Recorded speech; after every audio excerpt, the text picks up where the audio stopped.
Mesdames et messieurs, bonsoir et bienvenue sur le plateau spécial Ciné Droit Libre. Comme vous le savez, pour cette édition 2007 de Ciné Droit Libre, et comme d'habitude, nous recevons des invités de marque pour vous. Et aujourd'hui, nous avons un invité, je dirais, spécial. Nous avons sur ce plateau M. Idriss Gabel. C'est vrai que quand je préparais un peu l'émission, le nom m'a un peu tiqué. Idriss, ça sonne africain, pour ne pas dire burkinabé. Parlez-nous un peu de ce prénom et votre histoire d'amour avec le Burkina. Ben oui, c'est vrai que j'ai un prénom un peu spécial qui m'a porté bonheur toute ma vie. Et donc c'est dû au fait que mon père a vécu beaucoup en Afrique et en partie au Tchad. Et il s'est toujours dit qu'un de ses fils s'appellerait Idriss et ça m'a beaucoup porté bonheur. Voilà. Et donc une fois devenu adulte aussi, j'avais envie de découvrir ce continent. Et c'est vrai que au hasard de la carte, j'ai choisi le Burkina. Et donc à 20 ans, je suis venu vivre ici une année au Burkina Faso. Et ça a influencé ma carrière parce que c'est après ce séjour au Burkina que j'ai décidé de faire du cinéma et c'est aussi ici que j'ai eu envie de faire le film qui est présenté au Festival Ciné Droit Libre cette semaine. Donc l'idée de ce film en tout cas est née ici au Burkina, l'idée de faire un film sur la force de vie africaine, la force d'amour, de vie et de mort qu'on a en Afrique et que j'ai découvert on va dire ici, passer les premiers éléments du tourisme, hein, passer les premières semaines touristiques, quand vraiment on reste en Afrique, nous les Occidentaux, on se prend une claque solide en pleine figure et c'est ça que j'ai voulu faire dans ce film, c'est une claque qui fait réfléchir et qui explique plutôt que l'Afrique a à apprendre aux autres et n'a pas toujours, comme on pourrait, la vieille image coloniale de penser que les Africains, on doit les éduquer de quoi que ce soit. Ils ont beaucoup à nous apprendre. Alors, comme je l'ai dit, vous êtes là pour présenter un film. Alors, effectivement, parlez-nous un peu de ce film-là. Alors, ce film, c'est Kolwezi On Air. Donc, on air, c'est le signe qu'on a quand sur un plateau, on est en plein tournage ou dans une radio lors de l'enregistrement. C'est ce qu'on voit sur la porte pour ne pas déranger. Et donc, Kolwezi On Air, c'est en fait cette ville qui est occupée à être filmée par une petite télévision locale qui s'appelle la RTMA, des petites télévisions de journalistes qui filment au quotidien leur ville et qui tous les soirs font un JT, compilent toutes ces images et font un JT pour la présenter à la population. Et je les ai découverts par hasard, donc c'est au Congo, hein, à Kolwezi, au Congo, au Katanga, dans le sud du Congo, Congo RDC. Et en les suivant, en fait, je trouvais que c'était l'arbre à palabre des temps modernes. Parce que en étant là par hasard, j'ai vu qu'on amenait là le voleur, qu'on amenait là l'enfant perdu à la télévision, etc. Parce que cette télévision, finalement, pour la population, servait vraiment de l'endroit où on peut témoigner des choses ou des injustices qui nous arrivent. Et donc, c'est la télévision qui était appelée en premier. Et je trouvais que cette proximité-là, très forte, était vraiment quelque chose de puissant à l'image. Et en les accompagnant, m'est revenu toutes les émotions que j'avais vécues ici au Burkina Faso, sur une année où, effectivement, ici aussi, j'avais vraiment appris à appréhender la vie et la mort sous un tout autre aspect qu'on l'appréhende en Occident, en Europe.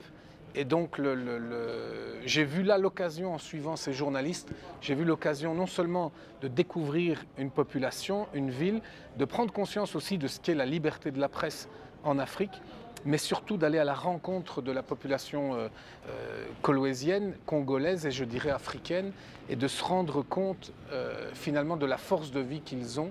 Et je voulais que ce film soit un témoignage, en tout cas en Europe, à ce niveau-là. Mais le défi ici de ce film, c'était de faire un film qui parle autant, on va dire, aux Européens, mais qui parle aussi aux Africains. Et donc c'est un peu le défi de cette semaine, de voir un peu comment le film est reçu ici au Burkina. Alors, c'est un film que les téléspectateurs pourront suivre, je dirais, à l'Institut français. S'il a été choisi, c'est certainement à cause de son fil conducteur, du contenu et du message.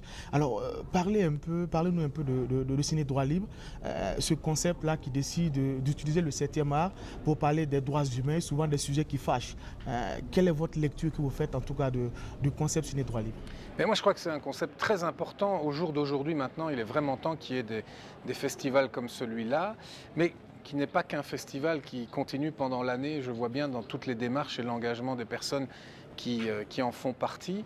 Et je pense que ça aussi, pour moi, ça fait partie de cette autonomie, je dirais, africaine et de cette Afrique qui a à apprendre aux autres, voilà, dans le choix des films qu'ils sont faits, dans le fait de mettre en avant des productions locales ou internationales, mais en tout cas en Afrique, et de dire voilà, nous aussi, on peut communiquer, on a des choses à dire sur notre continent.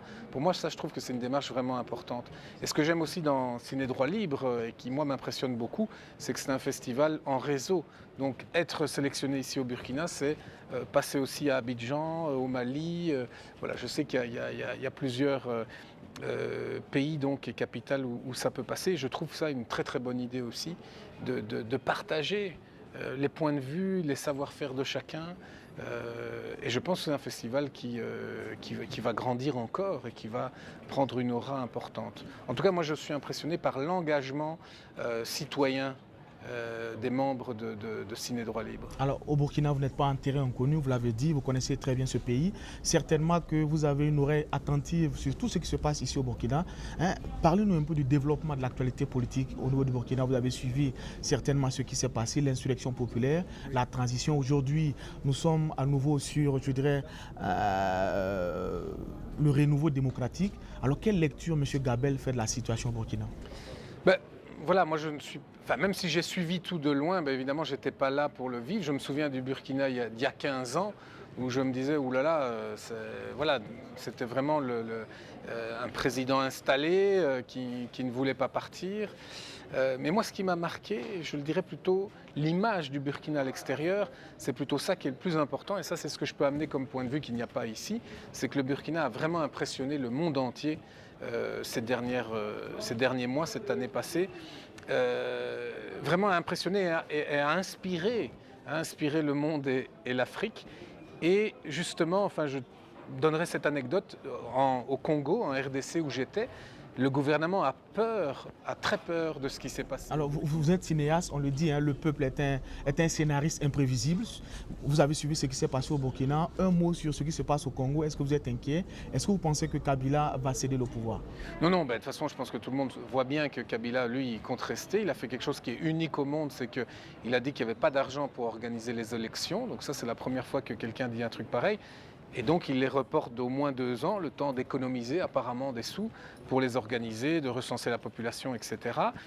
Mais surtout, ce qu'il faut voir, c'est qu'ils observent le Congo et d'autres dirigeants observent tout ce qui se passe en Afrique. Et je pense que tout continuerait à rouler comme depuis 30 ans s'il n'y avait pas ce grain de sable au Burkina où le peuple a montré que quand il y en a marre, ça suffit.